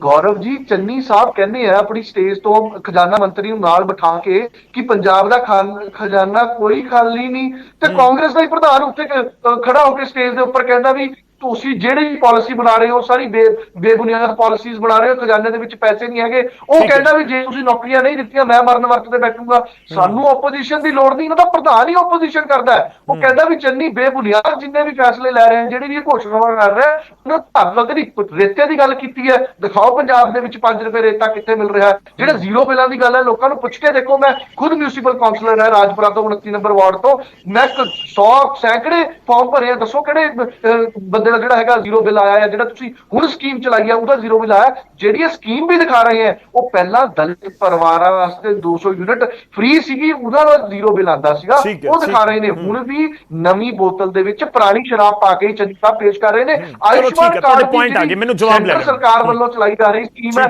ਉਹਨੂੰ ਕਹਿ ਰਹੇ ਨੇ ਮੋਤੀਆ ਫ੍ਰੀ ਪੰਜਾਬ ਦੀ ਜਿਹੜੀ ਸਕੀਮ ਹੈ ਪਹਿਲਾਂ ਤੋਂ ਚੱਲ ਰਹੀ ਹੈ, ਉਹਨੂੰ ਪੰਜਾਬ ਦੇ ਵਿੱਚ ਲਾਗੂ ਕਹਿ ਰਹੇ ਕਿ ਮੈਂ ਜਵਾਬ ਲੈ ਲਈ। ਜਿਹੜੀ ਹੁਣ ਇੱਕ ਹੋਰ ਨਵੀਂ ਡਿਵੈਲਪਮੈਂਟ ਸੁਣ ਲਓ, ਜਿਹੜੀ ਲਾਲ ਲਕੀਰ ਵਾਲਾ ਰੌਲਾ ਪਾਇਆ, ਹਜੇ ਤੱਕ ਨੋਟੀਫਿਕੇਸ਼ਨ ਨਹੀਂ ਆਇਆ। ਇੱਕ ਕੈਪਟਨ ਸਾਹਿਬ ਜਿਹੜੇ ਸੀਗੇ slum developer property right act ਬਣਾ ਕੇ ਗਏ ਸੀਗੇ, 45 ਗਜ ਰਾਣੀਆਂ ਸੀਗੀਆਂ ਸਲਮਸ ਦੇ ਵਿੱਚ, ਉਹ ਐਗਜ਼ੀਕਿਊਟ ਕਰਵਾ ਕੇ ਲਾਲ ਲਕੀਰ ਵਾਲੀ ਗੱਲ ਕਰ ਰਹੇ। ਲਾਲ ਲਕੀਰ ਦਾ ਤਾਂ ਹਜੇ ਨੋਟੀਫਿਕੇਸ਼ਨ ਵੀ ਨਹੀਂ ਆਇਆ, ਤਾਂ ਐਗਜ਼ੀਕਿਊਟ ਹੋਣਾ ਕਿੱਥੇ ਹੈ। ਡਰੱਗ ਦੇ ਮਾਮਲੇ ਚਲੋ ਹੋਲਡ ਰੱਖੋ, ਬਹੁਤ ਸਾਰੀਆਂ ਚੀਜ਼ਾਂ ਆ ਗਈਆਂ, ਜਵਾਬ ਲੈਣਾ ਥੋੜਾ ਜਿਹਾ ਔਖਾ ਹੋ ਜਾਏਗਾ। ਨਹੀਂ, ਤੁਹਾਡਾ ਵੈਲਿਡ ਪੁਆਇੰਟ ਹੈ, ਤੁਹਾਡਾ ਵੈਲਿਡ ਪੁਆਇੰਟ ਹੈ। ਮੈਂ ਤੁਹਾਡੇ ਕੋਲ ਵਾਪਸ ਸੁਣ। ਹਾਂ, ਤੁਸੀਂ ਰਵਿੰਦਰ ਜੀ, ਮਤਲਬ ਮੈਂ ਇਸੇ ਕਰਕੇ ਕਹਿ ਰਿਹਾ ਕਿ ਤੁਹਾਡੇ 8-10 ਪੁਆਇੰਟ ਹੋ ਜਾਣਗੇ, ਫਿਰ ਜਵਾਬ ਨਹੀਂ ਲਿਆ ਜਾਏਗਾ। ਇਸ ਕਰਕੇ ਮੈਂ ਜਵਾਬ ਲੈ ਲਵਾਂ ਇੱਕ ਵਾਰੀ, ਥੋੜਾ ਜਿਹਾ ਹੋਲਡ ਕਰੋ। ਅਮਿਤ ਬਾਵਾ, ਠੀਕ ਹੈ, ਕੰਪਲੀਟ ਕਰੋ ਤੁਸੀਂ। ਬੇਅਦਬੀ ਦੇ ਵਿੱਚ ਸਭ ਹੁੰਦਾ ਇੱਕ ਜਗ੍ਹਾ ਤੱਕ ਇੰਟਰੋਗੇਸ਼ਨ ਕਰਦੀ ਹੈ ਪੰਜਾਬ ਪੁਲਿਸ ਡੇਰਾ ਸਿਰਸਾ ਨੂੰ ਬੁਲਾ ਕੇ, ਤੇ ਦੂਜੀ ਜਗ੍ਹਾ ਚੰਨੀ ਸਾਹਿਬ ਤੇ ਇਹਨਾਂ ਦੇ ਮਿਨਿਸਟਰ ਜਾ ਕੇ ਨਾਮ ਚਰਚਾ ਦੇ ਵਿੱਚ ਜਾਂਦੇ ਆ। ਵੋਟਾਂ ਦੀ ਗੱਲ ਆਉਂਦੀ ਹੈ, ਪੰਜਾਬ ਦੇ ਲੋਕਾਂ ਦਾ ਕੋਈ ਹੇਦ ਨਹੀਂ, ਸਿਰਫ ਤੇ ਸਿਰਫ ਕੈਪਟਨ ਵਾਲੀ ਡੁਗਡੁਗੀ। ਮੇਰਾ ਸਵਾਲ ਸੁਣ ਲਓ ਸਰ, ਇੱਕ second sir. Aam Aadmi party ਡੇਰਾ ਸਿਰਸਾ ਨਹੀਂ ਜਾਏਗੀ? ਰਵਿੰਦਰ ਜੀ, ਆਮ ਆਦਮੀ ਪਾਰਟੀ ਪੰਜਾਬ ਦੇ ਮੁੱਦਿਆਂ ਦੀ ਗੱਲ ਕਰੇਗੀ। ਆਮ ਆਦਮੀ ਪਾਰਟੀ ਗੱਲ ਕਰ ਰਹੀ ਹੈ ਤੁਸੀਂ ਪੰਜਾਬ ਦੇ ਡੇਰਾ ਸਿਰਸਾ ਬੇਰੁਜ਼ਗਾਰਾਂ ਨਹੀਂ ਜਾਓਗੇ, ਦੱਸ ਦਿਓ ਨਾ ਅੱਜ ਗੱਲ ਕਰ ਰਹੀ ਹੈ ਤੁਹਾਨੂੰ ਡੇਰਾ ਸਿਰਸਾ ਦੀ ਵੋਟ ਦੀ ਲੋੜ ਹੈ ਕਿ ਨਹੀਂ ਹੈ? ਪਾਰਟੀ ਗੱਲ ਕਰ ਰਹੀ ਹੈ ਬਜ਼ੁਰਗਾਂ ਦੀਆਂ, ਭੈਣਾਂ ਦੀਆਂ, ਧੀਆਂ ਦੀਆਂ। ਆਮ ਆਦਮੀ ਪਾਰਟੀ ਕਰ ਰਹੀ ਹੈ ਗੱਲ ਪੰਜਾਬ ਦੇ ਐਜੂਕੇਸ਼ਨ ਬਾਬਾ ਜੀ, ਥੋੜਾ ਜਿਹਾ ਰਿਐਕਸ਼ਨ ਤਾਰਨੀ ਸਾਹਿਬ ਜੋਸ਼ੀ ਜੀ, ਥੋੜਾ ਜਿਹਾ ਇੰਤਜ਼ਾਰ ਕਰਨਾ। ਚਲੋ ਮੈਂ ਜਵਾਬ ਲੈ ਲਵਾਂ ਸਰ, ਮੈਂ ਜਵਾਬ ਲੈ ਅਮਿਤ ਬਾਬਾ ਜੀ ਥੋੜਾ ਜਿਹਾ ਰਿਐਕਟ ਕਰੋ ਸਰ ਇਸ ਦੇ ਉੱਪਰ ਨਾ। ਇੱਕ ਸੈਕਿੰਡ ਗੌਰਵ ਜੀ, ਤੁਹਾਡੀ ਗੱਲ ਆ ਗਈ ਸਰ, ਪਲੀਜ਼ ਉਹਨਾਂ ਨੂੰ ਗੱਲ ਰੱਖ ਲੈਣ ਦਿਓ। 5.5 ਰੁਪਏ ਰੇਤਾ ਕਿੱਥੇ ਮਿਲ ਰਿਹਾ ਸਰ, ਦੱਸੋ। ਪੰਜਾਬ ਦੇ ਲੋਕ ਜਾਣਨਾ ਚਾਹੁੰਦੇ ਨੇ ਕਿ 5.5 ਰੁਪਏ ਰੇਤਾ ਕਿੱਥੇ ਮਿਲ ਰਿਹਾ। 5.5 ਰੁਪਏ ਘਾਟ ਤੋਂ ਚੱਕਣ ਦਾ ਰੇਟ ਹੈ। ਚੰਨੀ ਸਾਹਿਬ ਨੇ ਪ੍ਰੈਸ ਕਾਨਫਰੰਸ ਕਿਤੇ ਵੀ ਡਿਜੀਟਲ ਮੀਡੀਆ ਤੇ ਅਵੇਲੇਬਲ ਹੈ। ਘਾਟ ਦੀ ਚਕਾਈ ਉੱਥੋਂ ਦਾ ਰੇਟ 5.5 ਕੀਤਾ ਹੈ। ਉਹਦੀ ਟਰਾਂਸਪੋਰਟੇਸ਼ਨ ਕਾਸਟ ਨਹੀਂ ਖਤਮ ਹੋਈ, ਟਰਾਂਸਪੋਰਟੇਸ਼ਨ ਕਾਸਟ ਨੂੰ ਰੈਗੂਲਰਾਈਜ਼ ਕਰਨ ਦੀ ਗੱਲ ਕੀਤੀ ਗਈ ਹੈ। ਦੂਜੀ ਗੱਲ ਜਿਹੜੀ ਇਹ ਕਹਿੰਦੇ ਨੇ ਕਿ ਤੁਸੀਂ ਜੀ ਐਲਾਨ ਕਰਦੇ ਹੋ, ਤੁਹਾਡੇ ਕੋਲ ਬਲੂਪ੍ਰਿੰਟ ਨਹੀਂ ਹੈਗਾ। ਬਲੂਪ੍ਰਿੰਟ ਪੂਰਾ ਇੱਕ ਪੰਜਾਬ ਮਾਡਲ ਲੈ ਕੇ ਕਾਂਗਰਸ ਪਾਰਟੀ ਇਲੈਕਸ਼ਨ ਦੇ ਵਿੱਚ ਉਤਰੇਗੀ 2022 ਦੇ। ਜਿੱਥੇ ਤੱਕ ਸਵਾਲ ਹੈਗਾ ਵੀ ਨਵਜੋਤ ਸਿੰਘ ਸਿੱਧੂ ਸਵਾਲ ਕਰਦੇ ਨੇ, ਮੈਂ ਸਮਝਦਾ ਗੌਰਵ ਜੀ ਇਹ ਸਟੇਟ ਦੇ ਸਮੂਹ ਪੰਜਾਬੀਆਂ ਦੇ ਹਿੱਤਾਂ ਦੇ ਵਿੱਚ ਇਸ ਤੋਂ ਵੱਡੀ ਕੋਈ ਗੱਲ ਨਹੀਂ ਹੋ ਸਕਦੀ ਕਿ ਜਿਸ ਪਾਰਟੀ ਦਾ ਮੁੱਖ ਮੰਤਰੀ ਹੈ ਉਸੇ ਪਾਰਟੀ ਦਾ ਪ੍ਰਧਾਨ ਉਸ ਮੁੱਖ ਮੰਤਰੀ ਦੇ ਅੱਗੇ ਸਵਾਲਾਂ ਦੀ ਝੜੀ, ਲੋਕਾਂ ਦੀ ਝੜੀ ਲੈ ਕੇ ਖੜਿਆ ਤੇ ਮੁੱਖ ਮੰਤਰੀ ਦੀ ਜ਼ਿੰਮੇਵਾਰੀ ਹੈ ਲੋਕਾਂ ਦੇ ਉਸ ਸਵਾਲਾਂ ਦਾ ਜਵਾਬ ਦੇਣਾ, ਤੇ ਉਹ ਦੇ ਰਹੇ ਨੇ। ਇਹੋ ਜਿਹੇ ਕੋਆਰਡੀਨੇਸ਼ਨ ਤੋਂ ਬੇਸਿਕਲੀ ਚੰਨੀ ਤੇ ਸਿੱਧੂ ਦੀ ਜਿਹੜੀ ਜੋੜੀ, ਇਸ ਕੋਆਰਡੀਨੇਸ਼ਨ ਤੋਂ ਇਹਨਾਂ ਦੀ ਜ਼ਮੀਨ, ਸਿਆਸੀ ਜ਼ਮੀਨ ਤਾਂ ਖਿਸਕ ਗਈ। ਹੁਣ ਕਿਤੇ ਨਾ ਕਿਤੇ ਸਰਕਾਰ ਨੂੰ ਘੇਰਨ ਲਈ ਇਰਰਿਸਪੌਂਸਿਬਲ ਬਿਆਨਬਾਜ਼ੀ ਇਹ ਕਰਦੇ ਨੇ। ਇਹਦੇ ਨਾਲ ਲੋਕ ਬਹੁਤ ਸਿਆਣੇ ਨੇ, ਸਭ ਸਮਝਦੇ ਨੇ। ਠੀਕ ਹੈ, ਮੈਂ ਛੋਟਾ ਜਿਹਾ ਰਿਐਕਸ਼ਨ ਲੈਣਾ। ਠੀਕ ਹੈ, ਬਾਕੀ ਮਹਿਮਾਨਾਂ ਦਾ ਰੁਕ ਕਰਨਾ ਹੈ। रविंदर जी 10 सेकंड्स प्लीज, छोटा रिएक्शन, ज्यादा टाइम ना लियो। बताने वाले जेबे दास्तां कुछ बढ़ाकर ही बताते हैं गौरव जी। ਜਿਹੜੀ ट्रांसपोर्टेशन की गल कर रहे हैं, नोटिफिकेशन खत्म नहीं होना गौरव जी। माफिया, चाहे लैंड माफिया, चाहे सैंड माफिया, चाहे ड्रग माफिया, माफिया सैक्रेटरीएट की नोटिफिकेशन खत्म नहीं होना, क्योंकि ये वही लोग ने ਜਿਹੜੇ ਚੰਨੀ ਨੂੰ ਜਾ ਕੇ, ਕਾਂਗਰਸ ਪਾਰਟੀ ਨੂੰ ਜਾ ਕੇ ਫੰਡ ਦਿੰਦੇ ਨੇ, ਜਿਹੜੇ ਮਾਫੀਆ ਚਲਾ ਰਹੇ ਨੇ, ਜਿਹੜੇ ਲੈਂਡ ਮਾਫੀਆ ਚਲਾ ਰਹੇ ਨੇ, ਜਿਹੜੇ ਸੈਂਡ ਮਾਫੀਆ ਚਲਾ ਰਹੇ ਨੇ। ਮਾਫੀਆ ਨੂੰ ਖਤਮ ਕਰਨ ਵਾਸਤੇ ਇੱਛਾ ਸ਼ਕਤੀ ਤੇ ਨੀਅਤ ਦੀ ਲੋੜ ਹੈ, ਜਿਹੜੀ ਪੰਜਾਬ ਸਰਕਾਰ ਕੋਲ। ਠੀਕ ਹੈ ਸਰ, ਮੈਂ ਤਾਂ ਹੀ ਸਵਾਲ ਕੀਤਾ ਸੀ ਸਰ, ਉਹ ਨੀਅਤ ਕਿੱਥੇ ਤੁਹਾਨੂੰ ਲੱਗਦਾ ਕਿ ਨਹੀਂ ਹੈਗੀ? ਜੇ 5.5 ਰੁਪਏ ਰੇਤੇ ਦਾ ਐਲਾਨ ਹੋ ਰਿਹਾ ਤਾਂ ਦੱਸ ਦੇਵੇ ਨਾ ਕਿ ਆਮ ਆਦਮੀ ਪਾਰਟੀ ਕੀ ਦੇਖੋ ਜੀ ਆ ਨਹੀਂ ਹੋਇਆ, ਇਸ ਕਰਕੇ ਅਸੀਂ ਕਹਿ ਰਹੇ ਹਾਂ। ਮੈਂ ਸਰ ਤੁਹਾਡੇ ਕੋਲ ਵਾਪਸ ਆਉਂਗਾ, ਥੋੜਾ ਜਿਹਾ ਇੰਤਜ਼ਾਰ ਕਰੋ, ਆਪਾਂ ਸਾਰੇ ਮਹਿਮਾਨਾਂ ਨੂੰ ਇੱਕ ਵਾਰ ਨਾਲ ਜੋੜੀਏ। ਠੀਕ ਹੈ, ठीक है सर, बाकी भी इंतजार कर रहे हैं, धारनी जी इंतजार कर रहे हैं, चेतन जोशी भी इंतजार कर। मैं आना सर ਤੁਹਾਡੇ ਕੋਲ ਆਣਾ। ਰਵਿੰਦਰ ਜੀ ਥੋੜਾ ਜਿਹਾ ਇੰਤਜ਼ਾਰ ਕਰੋ, ਆਪਾਂ ਗੱਲ ਕਰਾਂਗੇ। ਧਾਰਨੀ ਸਾਹਿਬ, ਤੁਹਾਡਾ ਫਸਟ ਰਿਐਕਸ਼ਨ। ਵਾਅਦੇ ਤਾਂ ਤੁਸੀਂ ਵੀ ਪੂਰੀ ਲਿਸਟ ਲੈ ਕੇ ਬੈਠੇ ਹੋ, ਅਕਾਲੀ ਦਲ ਵੀ ਪੂਰੀ ਲਿਸਟ ਬਣਾ ਕੇ ਬੈਠਾ ਜੋ ਲੋਕਾਂ ਦੇ ਨਾਲ ਕਿੱਥੇ ਜਾ ਰਹੇ ਨੇ, ਪਰ ਰੋਡ ਮੈਪ ਕੀ ਹੋਏਗਾ? ਤੇ ਦੂਜੇ ਪਾਸੇ ਜਿਹੜੇ ਕਾਂਗਰਸ ਜਾਂ ਆਮ ਆਦਮੀ ਪਾਰਟੀ ਇਸ ਸਮੇਂ ਐਲਾਨ ਜਾਂ ਵਾਅਦੇ ਕਰ ਰਿਹਾ ਹੈ, ਉਸ ਤੇ ਸ਼੍ਰੋਮਣੀ ਅਕਾਲੀ ਦਲ ਕੀ ਸੋਚਦਾ? ਦੇਖੋ ਗੌਰਵ ਜੀ, ਇਹਨਾਂ ਨੂੰ ਬਹੁਤ ਮੈਕਸਿਮਮ ਟਾਈਮ ਤੁਸੀਂ ਦਿੱਤਾ ਹੈਗਾ। ਮੇਰੀ ਥੋੜੀ ਸੁਣ ਲਿਓ ਧਿਆਨ ਨਾਲ। ਪਹਿਲੀ ਗੱਲ ਤਾਂ ਇਹ ਹੈਗੀ ਹੈ ਕਿ ਸ਼੍ਰੋਮਣੀ ਅਕਾਲੀ ਦਲ ਨੇ ਕੰਮ ਕੀਤਾ ਪਿਛਲੇ ਸਾਲਾਂ ਦੇ ਵਿੱਚ, ਚਾਹੇ ਰੂਲਸ ਦਾ ਗੱਲ ਕਰ ਲਈਏ, ਚਾਹੇ ਲੋਕਾਂ ਦਾ ਪੱਧਰ ਉੱਚਾ ਚੱਕਣ ਦੀ ਗੱਲ ਕਰ ਲਈਏ, ਚਾਹੇ 에ਅਰਪੋਰਟ ਦੀ ਗੱਲ ਕਰ ਲਈਏ, ਜਿੰਨੇ ਵੀ ਕੰਮ ਕੀਤੇ ਹੈਗੇ ਆ ਤਾਂ ਸ਼੍ਰੋਮਣੀ ਅਕਾਲੀ ਦਲ ਨੇ ਕੀਤੇ ਹੈ। ਔਰ ਨੰਬਰ 2, ਜਦੋਂ ਵੀ ਜਦੋਂ ਇਲੈਕਸ਼ਨ ਹੁੰਦੀ ਹੈ, ਇਲੈਕਸ਼ਨ ਤੋਂ ਪਹਿਲਾਂ ਇੱਕ ਮੈਨੀਫੈਸਟੋ ਬਣਾਇਆ ਜਾਂਦਾ ਹੈ। ਉਸ ਮੈਨੀਫੈਸਟੋ ਦੇ ਮੁਤਾਬਕ ਜਿਹੜੇ ਕੰਮ ਕੀਤੇ ਜਾਂਦੇ ਆ। ਔਰ ਪਿਛਲੇ ਟਾਈਮ ਦੇ ਵਿੱਚ ਇਹਨਾਂ ਨੇ ਜਿਹੜਾ ਹੈਗਾ, ਕਾਂਗਰਸ ਨੇ ਇੱਕ ਮੈਨੀਫੈਸਟੋ ਦਿੱਤਾ ਸੀ, ਉਸ ਦਾ ਕੀ ਹੱਲ ਔਰ ਕੀ ਹਾਲ ਹੋਇਆ ਤੁਹਾਡੇ ਸਾਹਮਣੇ ਹੈਗਾ। ਹਾਂ, ਮੈਂ ਇੱਕ ਗੱਲ ਤੁਹਾਨੂੰ ਦੱਸਣੀ ਚਾਹੁੰਦਾ ਕਿ ਇੱਕ ਨਵਾਂ ਤਰੀਕਾ ਤੁਰਿਆ ਹੈਗਾ। ਮੈਨੀਫੈਸਟੋ ਹਾਲੇ ਕਿਤੇ ਨਹੀਂ ਆਇਆ ਹੈਗਾ। 2 ਚੀਜ਼ਾਂ ਜ਼ਰੂਰ ਆਈਆਂ, ਇੱਕ ਗਾਰੰਟੀ, ਇੱਕ ਐਲਾਨਨਾਮੇ। ਮੈਂ ਨਾ ਇੱਕ ਛੋਟੀ ਜੀ ਗੱਲ ਕਰਦਾ ਕਿ ਗੌਰਵ ਜੀ, ਕੋਈ ਲੀਡਰ ਜਿਹੜਾ ਹੈਗਾ ਇਸ ਤਰ੍ਹਾਂ ਹੀ ਵੋਟਾਂ ਮੰਗ ਰਿਹਾ ਸੀ ਭੇਡਾਂ ਤੋਂ, ਔਰ ਭੇਡਾਂ ਨੂੰ ਕਹਿ ਰਿਹਾ ਸੀ ਮੈਂ ਤੁਹਾਨੂੰ ਸਾਰਿਆਂ ਨੂੰ ਇੱਕ ਕੰਬਲ ਦਊਂਗਾ ਬਾਅਦ ਦੇ ਵਿੱਚ ਜਿਹੜੇ ਮੈਨੂੰ ਵੋਟਾਂ ਪਾਉਣਗੇ। ਤਾਂ ਜਦੋਂ ਉਹ ਸਾਰੇ ਭੇਡਾਂ ਖੁਸ਼ ਸੀ, ਉਹਨਾਂ ਦੇ ਵਿੱਚੋਂ ਇੱਕ ਬੱਚਾ ਕਹਿੰਦਾ ਵੀ ਇਹ ਕੰਬਲ ਦੀ ਉੱਨ ਕਿੱਥੋਂ ਆਊਗੀ? ਤਾਂ ਉਹਨਾਂ ਨੇ ਸੋਚਿਆ ਕਿ ਇਹ ਜਿਹੜੀ ਵਾਕਈ ਇਹ ਉੱਨ ਤਾਂ ਸਾਡੇ ਤੋਂ ਹੀ ਜਾਣੀ ਹੈਗੀ ਆ। ਸੋ ਮੈਂ ਪੰਜਾਬ ਦੇ ਲੋਕਾਂ ਨੂੰ ਦੱਸਣਾ ਚਾਹੁੰਦਾ ਕਿ ਤੁਹਾਡੀ ਉੱਨ ਲਾ ਕੇ ਤੁਹਾਨੂੰ ਗਰੰਟੀਆਂ ਦਿੱਤੀਆਂ ਜਾ ਰਹੀਆਂ, ਤੁਹਾਨੂੰ ਜਿਹੜਾ ਹੈਗਾ ਐਲਾਨਨਾਮੇ ਕੀਤੇ ਜਾ ਰਹੇ। ਮੈਂ ਚੰਨੀ ਸਾਹਿਬ ਦਾ ਪਹਿਲਾ ਸਵਾਲ ਮੇਰਾ ਇਹ ਹੈਗਾ ਕਿ ਚੰਨੀ ਸਾਹਿਬ, ਤੁਹਾਡੇ ਐਮਐਲਏ ਹੋਸਟਲ ਜਿੱਥੇ ਤੁਸੀਂ 117 ਬੰਦਾ ਚੁਣ ਕੇ ਗਏ ਹੈਗੇ ਆ, ਉਹਦੇ ਸਾਹਮਣੇ ਇੱਕ ਜਿਹੜਾ ਹੈਗਾ ਮੁਲਾਜ਼ਮ ਉੱਪਰ ਬੈਠਾ ਹੈਗਾ, ਉਹਨੂੰ ਤਾਰਨ ਵਾਸਤੇ ਤੁਸੀਂ ਕੀ ਕੀਤਾ ਹੈਗਾ? ਉਸ ਨੂੰ ਉਹਦੀ ਮੰਗ ਜਾਇਜ਼ ਹੈਗੀ ਆ ਜਾਂ ਨਜਾਇਜ਼ ਹੈਗੀ ਆ? ਇਹ ਲੋਕਾਂ ਨੂੰ ਦੱਸੋ। ਉਹਨਾਂ ਲੋਕਾਂ ਦਾ ਤੁਸੀਂ ਕੀ ਕੀਤਾ ਕਿ ਪਰਸੋਂ ਤੁਹਾਡਾ ਜਿਹੜਾ ਹੈਗਾ ਖਰੜ ਦੇ ਵਿੱਚ ਉਹਨਾਂ ਦੇ ਘਰ ਦੇ ਸਾਹਮਣੇ ਸਾਰਾ ਜਾਮ ਲੱਗਿਆ ਹੋਇਆ ਸੀ ਔਰ ਲੋਕ ਮੋਹਾਲੀ ਤੋਂ ਲੈ ਕੇ ਖਰੜ ਤੱਕ 6-6 ਘੰਟੇ ਦੇ ਵਿੱਚ ਆਏ ਆ। ਉਹ ਇਸ ਬਾਰੇ ਵੀ ਦੱਸਣ ਕਿ ਜਿਹੜਾ ਹੈਗਾ ਉਹ ਲੋਕ ਕਿਉਂ ਬੈਠੇ ਹੈਗੇ ਆ ਇਹਨਾਂ ਦੇ ਐਲਾਨਾਂ ਦੇ ਬਾਵਜੂਦ। ਔਰ ਤੀਜੀ ਗੱਲ, ਇਹ ਜਿਹੜੇ ਝੂਠਿਆਂ ਦੇ ਜਿਹੜੇ ਗਾਰੰਟੀ ਮਾਸਟਰ ਹੈਗੇ ਇਹਨਾਂ ਦੀ ਮੈਂ ਤੁਹਾਨੂੰ ਦੱਸਦਾ, ਇਹਨਾਂ ਨੇ ਅੱਜ ਇੱਕ ਗੱਲ ਕਹੀ ਹੈਗੀ, ਦੋ ਗੱਲਾਂ ਕੀਤੀਆਂ, ਐਜੂਕੇਸ਼ਨ ਦੀ ਗੱਲ ਔਰ ਦੂਜੀ ਗੱਲ ਕੀਤੀ ਇਹਨਾਂ ਨੇ ਮੈਡੀਕਲ ਦੀ ਗੱਲ। ਦੇਖੋ ਮੇਰੇ ਕੋਲ ਆਰਟੀਆਈ ਹੈ, ਇੱਕ ਆਰਟੀਆਈ ਇਹਦੇ ਚ ਸਰਦਾਰ ਪ੍ਰਗਟ ਸਿੰਘ ਨੇ ਲਈ ਹੈ। ਦੋਵੇਂ ਆਰਟੀਆਈਜ਼ ਦੇ ਮੁਤਾਬਕ 15 ਤੋਂ ਲੈ ਕੇ 2020 ਤੱਕ ਇਹਨਾਂ ਨੇ 440 ਟੀਚਰ ਰੱਖਿਆ ਔਰ ਇੱਕ ਆਰਟੀਆਈ ਮੈਂ ਲਈ ਜਿਸ ਆਰਟੀਆਈ ਦੇ ਮੁਤਾਬਕ ਆਪਣਾ ਦਿੱਲੀ ਦੇ ਵਿੱਚ ਪਰ ਸਕੂਲ 3 ਟੀਚਰ ਆ, ਬਾਕੀ ਸਾਰੀ ਗੈਸ ਫੈਸਿਲਿਟੀ ਹੈਗੀ ਆ। ਤੀਜੀ ਗੱਲ, ਇਹਨਾਂ ਨੇ ਜਿਹੜੀ ਐਜੂਕੇਸ਼ਨ ਦੀ ਗੱਲ ਕੀਤੀ, ਅੱਜ ਇਹਨਾਂ ਨੇ ਇੱਕ ਅੰਕੜੇ ਕਹੇ ਆ ਕਿ 2.5 ਲੱਖ ਬੱਚਾ ਸਾਡੇ ਸਰਕਾਰੀ ਸਕੂਲਾਂ ਦੇ ਵਿੱਚ ਪ੍ਰਾਈਵੇਟ ਸਕੂਲਾਂ ਦੇ ਵਿੱਚੋਂ ਜਿਹੜਾ ਹੈਗਾ ਹਟ ਕੇ ਆਇਆ। ਮੇਰੇ ਕੋਲ ਇੰਡੀਆ ਟੂਡੇ ਦੀ ਰਿਪੋਰਟ ਪਈ ਹੈਗੀ ਆ ਜਿਹਦੇ ਮੁਤਾਬਕ ਗੁਜਰਾਤ ਦੇ ਵਿੱਚ ਪ੍ਰਾਈਵੇਟ ਸਕੂਲਾਂ ਦੇ ਵਿੱਚੋਂ 2,82,000 ਬੱਚਾ ਗਿਆ, ਦਿੱਲੀ ਦੇ ਵਿੱਚ 1,58,000 ਗਿਆ। 1 ਲੱਖ ਰੁਪਇਆ ਬੰਦਾ ਵਧਾਤਾ, ਇਹਨੇ ਬੱਚਾ ਵਧਾਤਾ।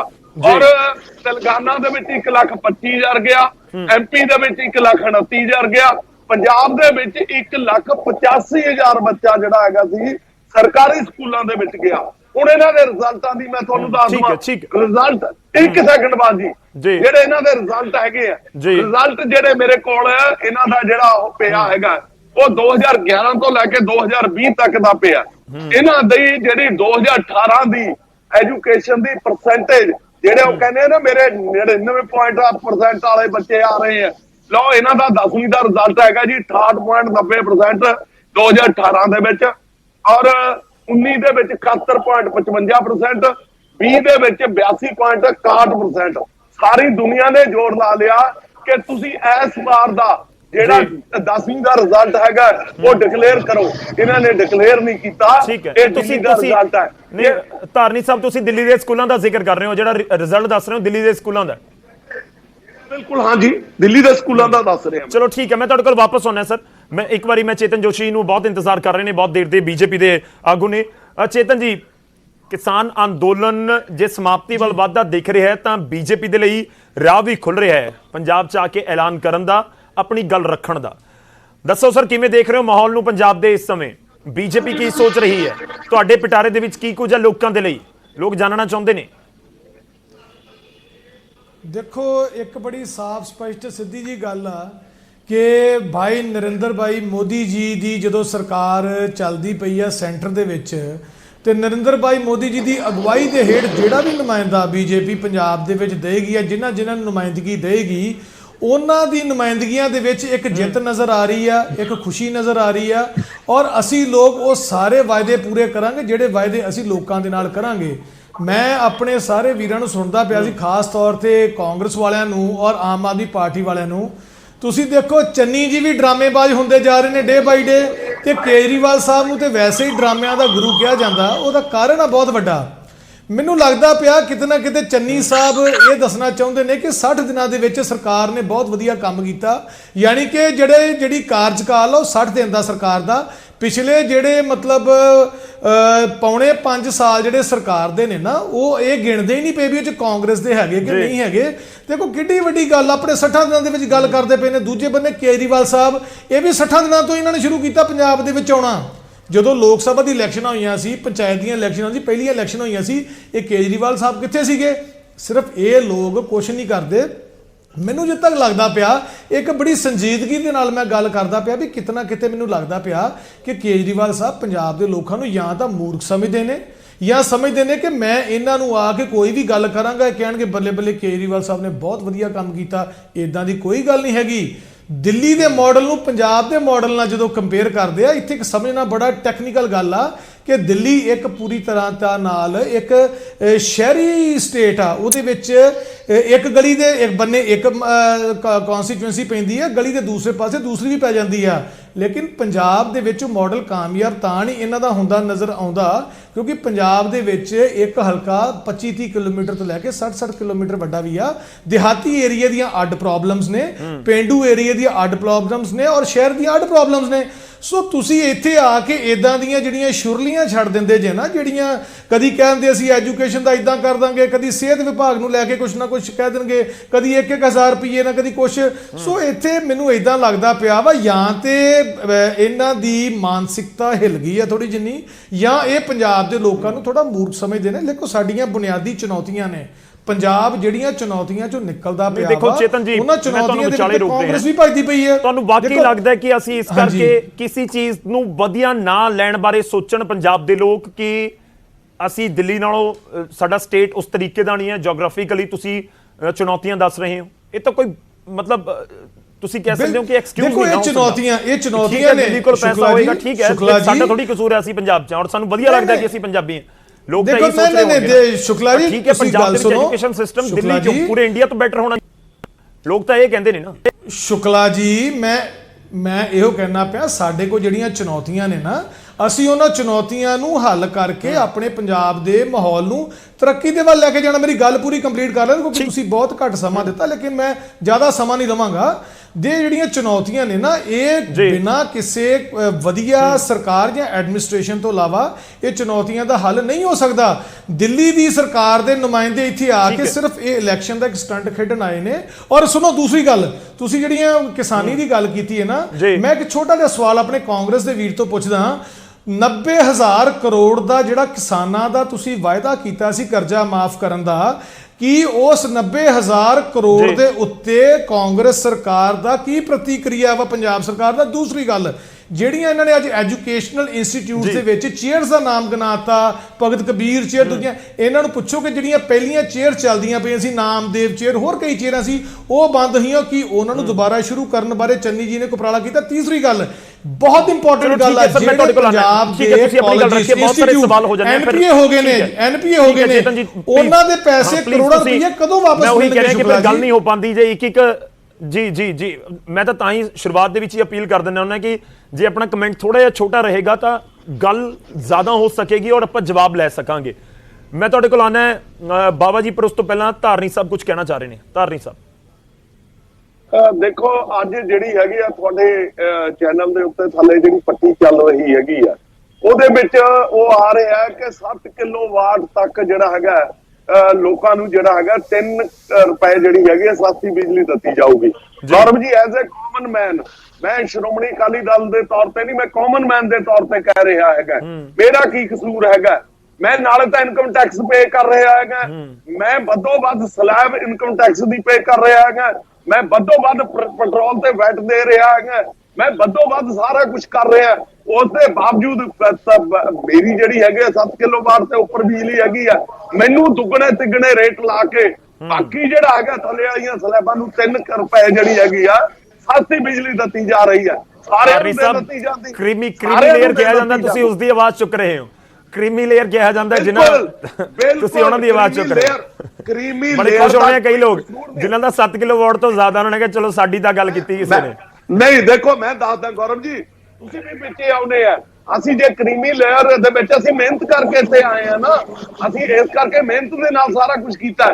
ਸਾਡਾ ਪੈਸਾ ਜਿਹੜਾ ਹੈਗਾ ਉਹਨੂੰ ਕਿਸ ਤਰੀਕੇ ਦੇ ਨਾਲ ਯੂਟਿਲਾਈਜ਼ ਕੀਤਾ ਜਾ ਰਿਹਾ, ਕਿਸ ਤਰੀਕੇ ਦੇ ਨਾਲ ਬਾਕੀ ਗੱਲਾਂ ਦੇ ਵਿੱਚ ਵੀ ਇਸ ਤਰ੍ਹਾਂ ਹੀ ਹੈ। ਜਿਹੜਾ ਇਨਕਮ ਟੈਕਸ ਪੇ ਹੈ ਸਰ ਹੋਏਗਾ ਹੀ ਨਾ, ਸਾਰੀਆਂ ਚੀਜ਼ਾਂ ਦੇ ਵਿੱਚ ਉਹ ਕਰਿਆ ਜਾ ਰਿਹਾ। ਇੱਕ ਪੈਟਰਨ ਤਾਂ ਰਹੇਗਾ ਸਰ। ਧਾਰਨੀ ਜੀ, ਤੁਸੀਂ ਬਹੁਤ ਸੀਨੀਅਰ ਹੋ, ਹੁਣ ਗੱਲ ਇਹ ਹੈ ਕਿ ਕੱਲ ਨੂੰ ਜਾ ਕੇ ਕਹਵੇ ਕਿ ਬਈ ਨਹੀਂ, ਤੁਸੀਂ ਜਿਹੜਾ ਸਲੈਬ ਹੈ 30% ਵਾਲਾ ਉਹ ਖਤਮ ਕਰ ਦਿਓ, ਅਸੀਂ ਕਿਉਂ ਦਈਏ ਜ਼ਿਆਦਾ? ਮੇਰਾ ਜਵਾਬ, ਚਲੋ ਆਪਾਂ ਡੀਰੇਲ ਹੋ ਜਾਾਂਗੇ, ਹੋਰ ਕੋਈ ਗੱਲ ਨਹੀਂ, ਇਸੇ ਤੇ ਗੱਲ ਕਰੂੰਗਾ ਜੀ। ਮੈਂ ਇਹ ਪੁੱਛਦਾ ਹੈਗਾ ਕਿ ਜਿਹੜਾ 1000 ਰੁਪਇਆ ਪਰ ਲੇਡੀ ਨੂੰ ਜਿਹੜਾ ਹੈਗਾ ਪੈਸਾ ਦੇਣਾ ਹੈਗਾ, ਉਹ ਪੈਸੇ ਕਿੱਥੇ ਤੋਂ ਆਉਣੇ ਹੈਗੇ ਆ? ਕੀ ਜਿਹੜੇ ਹੈਗੇ ਆ ਦਿੱਲੀ ਤੋਂ ਲੈ ਕੇ ਆਉਣਗੇ ਜਾਂ ਇਹਨਾਂ ਨੇ ਆਪਣੀ ਜੇਬ ਦੇ ਵਿੱਚੋਂ ਦੇਣੇ ਆ? ਠੀਕ ਹੈ, ਮੈਂ ਇਸ ਦੇ ਉੱਪਰ ਜਵਾਬ ਲੈਣਾ। ਰਵਿੰਦਰ ਜੀ, ਠੀਕ ਹੈ, ਤੁਹਾਡਾ ਪੁਆਇੰਟ ਆਇਆ ਸੀ। ਤੁਸੀਂ ਇਹ ਕਹਿਣਾ ਚਾਹ ਰਹੇ ਹੋ ਕਿ ਜੇ ਲੋਕਾਂ ਨੂੰ ਕੋਈ ਸਹੂਲਤ ਦਿੱਤੀ ਜਾ ਰਹੀ ਹੈ ਤਾਂ ਫਿਰ ਲੋਕਾਂ ਦਾ ਹੀ ਪੈਸਾ, ਲੋਕਾਂ ਨੂੰ ਤਾਂ ਹੀ ਸਹੂਲਤ ਮਿਲੇਗੀ, ਇਹ ਵੋਟਰ ਸਮਝਣ।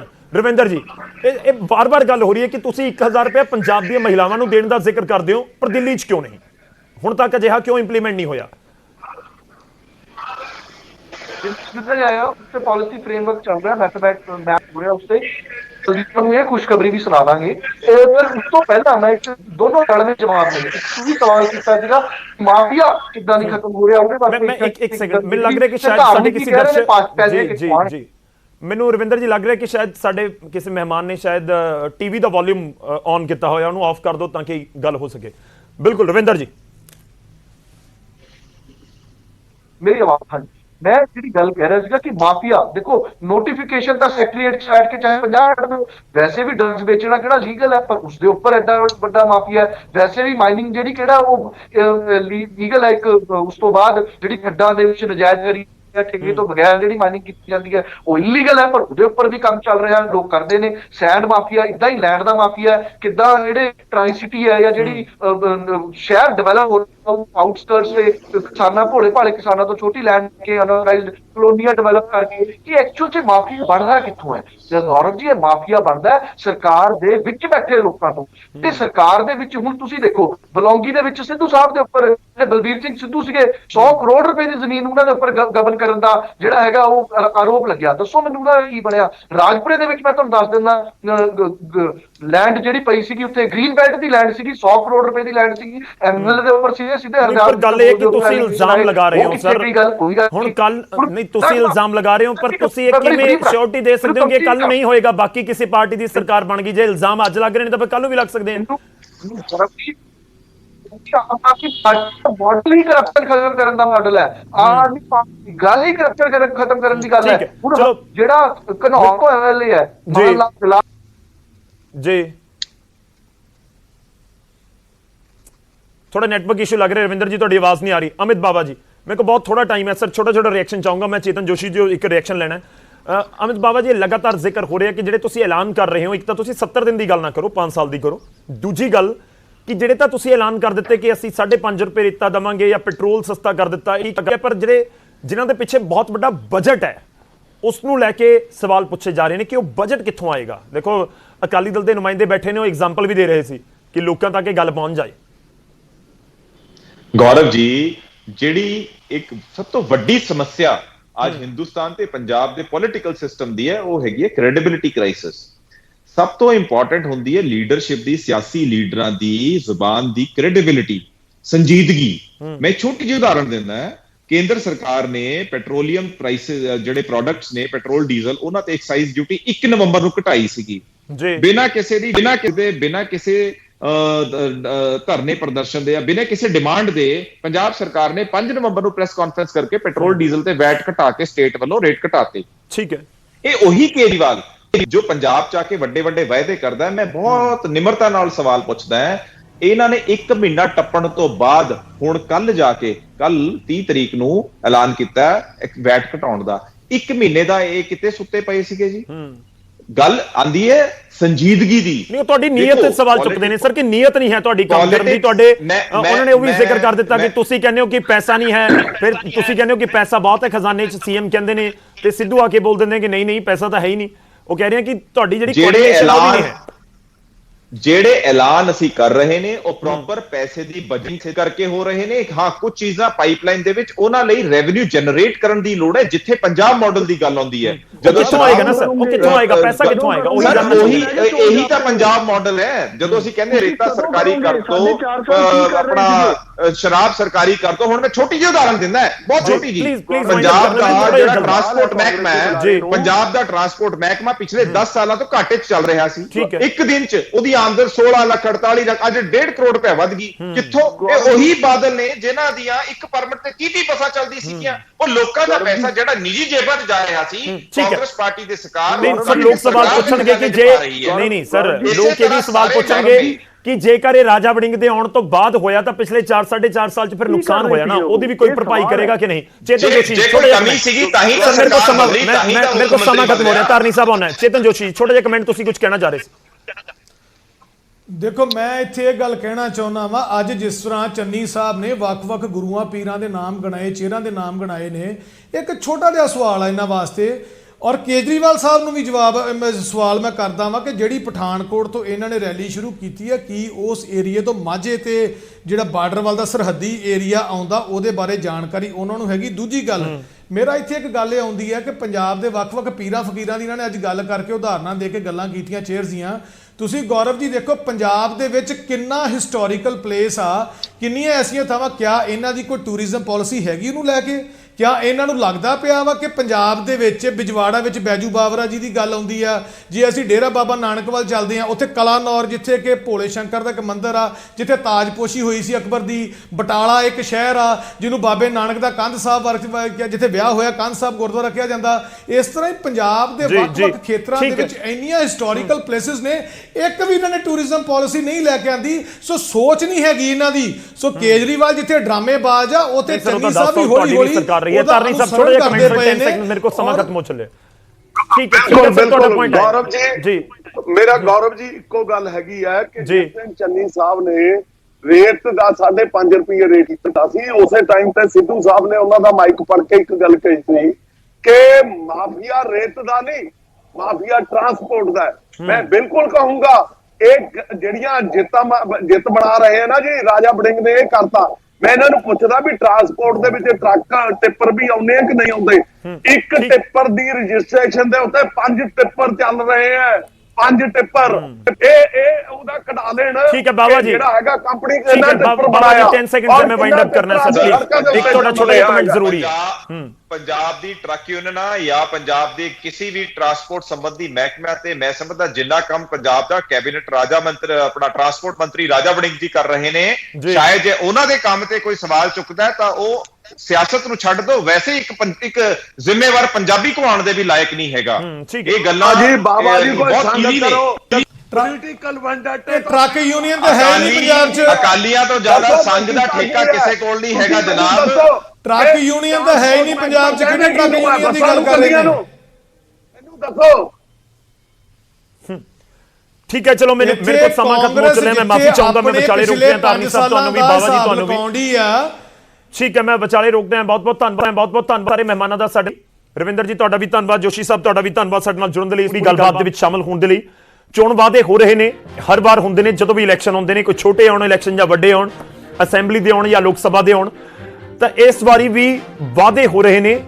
ਇਹ ਵਾਅਦਿਆਂ ਦੇ ਪਿੱਛੇ ਹਕੀਕਤ ਕਿੰਨੀ ਹੈ ਤੇ ਵਾਅਦੇ ਪ੍ਰੈਕਟੀਕਲੀ ਪੋਸੀਬਲ ਕਿੰਨੇ ਨੇ, ਇਹ ਵੋਟਰ ਵੀ ਬਾਖੂਬੀ ਸਮਝਦੇ ਨੇ ਕਿ ਜੇ ਕੋਈ ਬਹੁਤ ਵੱਡਾ ਵਾਅਦਾ ਹੋ ਰਿਹਾ ਹੈ ਕਿ ਉਹ ਵਾਕਈ ਪੋਸੀਬਲ ਹੈ, ਕਿ ਉਹ ਵਾਕਈ ਤੁਹਾਡੇ ਤੱਕ ਗੱਲ ਪਹੁੰਚੇਗੀ। ਜੇ ਸਰਕਾਰ ਬਣਦੀ ਹੈ, ਜਿਹੜੀ ਵੀ ਪਾਰਟੀ ਚਾਹੇ ਉਹ ਸੱਤਾ ਤੇ ਰਹੇ ਚਾਹੇ ਵਿਰੋਧ ਤੇ ਰਹੇ, ਜਿਹੜੀਆਂ ਵੀ ਇਸ ਸਮੇਂ ਐਲਾਨ ਕਰ ਰਹੀਆਂ ਨੇ, ਤਾਂ ਇਸ ਕਰਕੇ ਅਸੀਂ ਆਪਣੇ ਵੋਟਰਾਂ ਨੂੰ ਹੀ ਕਹਾਂਗੇ, ਪੰਜਾਬੀਆਂ ਨੂੰ, ਦਰਸ਼ਕਾਂ ਨੂੰ ਹੀ ਕਹਾਂਗੇ ਕਿ ਤੁਸੀਂ ਜ਼ਰੂਰ ਧਿਆਨ ਰੱਖਣਾ ਜਦੋਂ ਇਸ ਵਾਰ ਜਾ ਕੇ ਤੁਸੀਂ ਵੋਟ ਕਰਨੀ ਹੈ। ਜਿਹਦੇ ਵਾਅਦਿਆਂ 'ਚ ਦਮ ਤੁਹਾਨੂੰ ਨਜ਼ਰ ਆਉਂਦਾ ਹੈ ਉਸ ਦੀ ਸਰਕਾਰ ਤੁਸੀਂ ਬਣਾਉਣੀ ਹੈ ਤੇ ਤੁਹਾਡਾ ਫਤਵਾ ਜਿਹਦੇ ਹੱਕ 'ਚ ਹੋਏਗਾ ਉਹੀ ਮੁੱਖ ਮੰਤਰੀ ਬਣੇਗਾ। ਪ੍ਰਾਈਮ ਟਾਈਮ 'ਚ ਅੱਜ ਦੇ ਲਈ ਨਹੀਂ।